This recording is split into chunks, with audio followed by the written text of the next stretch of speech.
40 বছর বয়সে রাসূল সাল্লাল্লাহু আলাইহি সাল্লামের মধ্যে নবুয়তের কিছু লক্ষণ প্রকাশ হতে থাকে।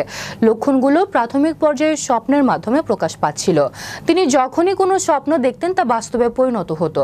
এভাবে কয়েক মাস অতিবাহিত হওয়ার পর জিবরাইল আলাইহিস সালাম কুরআনের কয়েকটি আয়াত নিয়ে নবীজির সামনে হাজির হলেন। বিস্তারিত থাকছে ডেস্ক রিপোর্টে।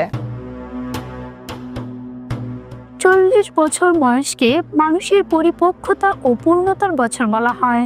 মহানবী হযরত মুহাম্মদ সাল্লাল্লাহু আলাইহি ওয়াসাল্লাম এই বয়সে নবুয়ত লাভ করেছেন। এই সময় মহানবী সাল্লাল্লাহু আলাইহি ওয়াসাল্লাম হেরা গুহায় ধ্যানে নিমগ্ন থাকা শুরু করেন। এভাবে বেশ কিছুদিন অতিবাহিত হওয়ার পর আল্লাহ তাআলা পৃথিবীর মানুষের উপর স্বীয় রহমত বর্ষণের ইচ্ছা পোষণ করলেন।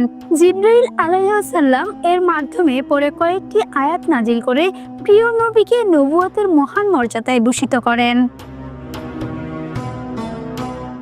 উম্মুল মুমিনিন আয়েশা রাহমাতুল্লাহ রাদিয়াল্লাহু তাআলা আনহার বর্ণনায় রাসূল সাল্লাল্লাহু আলাইহি ওয়াসাল্লাম নিরবিচ্ছিন্ন নির্জনতায় ধ্যানমগ্ন থাকার সুবিধার্থে হেরা গুহায় অবস্থান করতেন। কোনো দিন ঘরে না ফিরে রাতেও সেখানে ইবাদত বন্দিগি ও গভীর ধ্যানে নিমগ্ন থাকতেন। এজন্য খাবার পানীয় সঙ্গে নিয়ে যেতেন। এভাবে একদিন তিনি যখন ধ্যানমগ্ন অবস্থায় ছিলেন, এ সময় আল্লাহর দূত জিবরাইল আলাইহিস সালাম তার কাছে আগমন করে বললেন, তুমি পড়ো। তিনি বললেন, পড়ার অভ্যাস আমার নেই। তারপর তিনি তাকে অত্যন্ত শক্তভাবে আলিঙ্গন করে ছেড়ে দিয়ে বললেন, তুমি পড়ো। তিনি আবারও বললেন, আমার পড়ার অভ্যাস নেই। পরে তিনি তৃতীয়বার আলিঙ্গন করে ছেড়ে দিয়ে বললেন, পড়ো সেই প্রভুর নামে যিনি সৃষ্টি করেছেন মানুষকে রক্তপিণ্ড থেকে। পড়ো সেই প্রভুর নামে যিনি তোমাদের জন্য অধিকতর দয়ালু।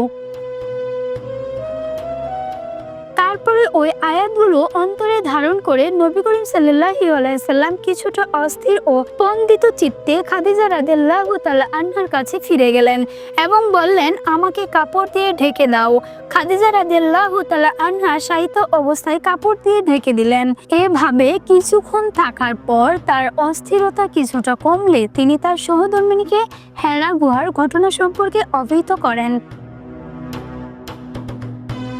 নবীজির অবস্থা দেখে খাদিজা রাদিয়াল্লাহু তাআলা আনহা তাকে আশ্বস্ত করে বললেন, কোনো ভয় করবেন না, আল্লাহ আপনাকে অপমানিত করবেন না। আত্মীয় স্বজনদের সঙ্গে আপনি সুসম্পর্ক রক্ষা করেন, অভাবগ্রস্তদের আপনি অভাব মোচনের জন্য চেষ্টা করেন, অসহায়দের আশ্রয় প্রদান করেন, মেহমানদের আদর যত্ন করেন, অতিথিদের আতিথ্যতা প্রদান করেন এবং ঋণগ্রস্তদের ঋণ মোচনে সাহায্য করেন। নিশ্চয়ই আল্লাহ আপনাকে অপদস্থ করবেন না। অনিশা জান্নাত, বিশ্ব বাংলা 24 নিউজ ডেস্ক।